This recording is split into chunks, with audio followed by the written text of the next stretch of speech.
Ito ay rated SPG. Striktong patnubay at gabay ng magulang ang kailangan. Maaaring may masiselang tema, lengguwahe, karahasan, sexual, horror o droga na hindi angkop sa mga bata.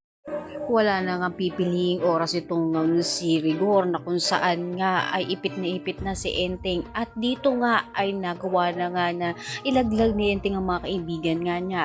Dito nga ay nagulat itong ang sina Bulldog dahil na nga rin sa nakita nga nila itong si Rigor. Kaya kinutuban na nga sila, nanilaglag na nga sila nito ni Enteng.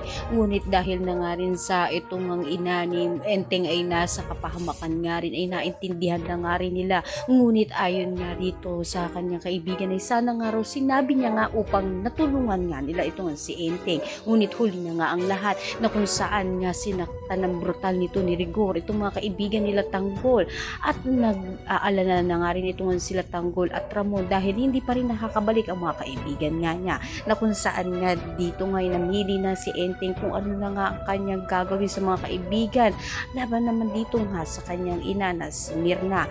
Kaya naman sumugod na itong si Tanggol na kung saan nga ay nakita niya nga itong si Rigor at kanyang pinaulanan nga ito ng mga parang baril.